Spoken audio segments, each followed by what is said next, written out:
ایک وقت جو دیکھو گے زمانہ بھول جاؤ گے، جو دیکھو گے زمانہ بھول جاؤ گے، اگر تیبا ہو جاؤ گے تو آنا بھول جاؤ گے، اگر تیبا ہو جاؤ گے تو آنا بھول جاؤ گے، نہ اتنا زیادہ چاند تارو اپنی رنگت پر، سبحان اللہ سبحان اللہ۔ اللہ شاعر کو بھی جزائے خیر دے۔ اس شعر پر بھی میں کہوں گا آپ سے کہ جب شعر پورا ہو آقا کی محبت میں دایاں ہاتھ بلند کر کے کہیں گے سبحان اللہ، سنی گا۔ نہ اتنا زیادہ چاند تارو اپنی رنگت پر، نہ اتنا زیادہ چاند تارو اپنی رنگت پر، میرے آقا کو دیکھو گے چمکنا بھول جاؤ گے، میرے آقا کو دیکھو گے چمکنا بھول جاؤ گے، اگر تیبا ہو جاؤ گے تو آنا بھول جاؤ گے، تمہارے سامنے ہوگا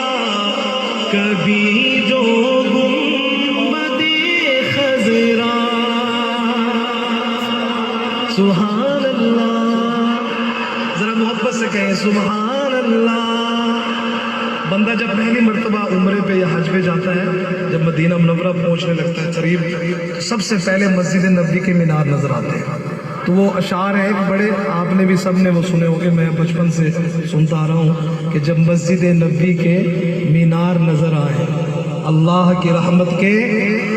آثار نظر آئے، اور جب گنبد خضرا پہ نظر پڑتی ہے تو سب کی یہ کیفیت ہوتی ہے جو میں شعر میں پڑھنے لگا ہوں، کیا ہے سنیے گا۔ تمہارے سامنے ہوگا کبھی جو گنبد خضرا، تمہارے سامنے ہوگا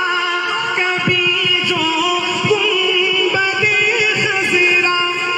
نظر جم جائے گی اس پر ہٹانا بھول جاؤ گے، نظر جم جائے گی اس پر ہٹانا بھول جاؤ گے، ہرا گنبد جو دیکھو گے زمانہ بھول جاؤ گے، اگر تم جان لو ایک حافظ قرآن کی عظمت۔ آخری شعر اس کلام کا اور پیغام دے رہا ہوں میں اپنی طرف سے، علماء اکرام کی طرف سے، اس عظیم ادارہ کی طرف سے، اور اس شعر کی آپ نے لاج رکھنی ہے، ٹھیک ہے نا انشاءاللہ۔ اور میں دوسرا مصرع پڑھوں گا، میری اس سے مراد نفی نہیں ہے، لیکن میں حافظ قرآن کی عظمت بیان کر رہا ہوں، کیوں؟ میرے آقا نے فرمایا خیرکم من تعلم القرآن وعلمہ، کہ تم میں سے بہترین وہ ہے جو قرآن پاک سیکھے اور سیکھے۔ میں دوسرا مصرع پڑھوں گا شعر کا، تو میری نفی نہیں ہے، لیکن حافظ قرآن کی عظمت بیان کر رہا ہوں میں۔ آخری شعر اس نام ہے، اگر تم جان لو ایک حافظ قرآن کی عظمت، ہاتھ اٹھا کے تائید کیجیے گا جب شعر پورا ہو، اگر تم جان لو ایک حافظ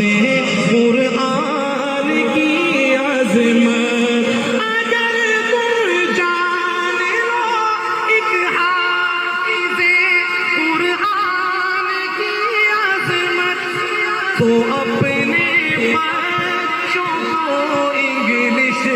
پڑھانا بھول جاؤ گے، تو اپنے بچوں کو انگلش پڑھانا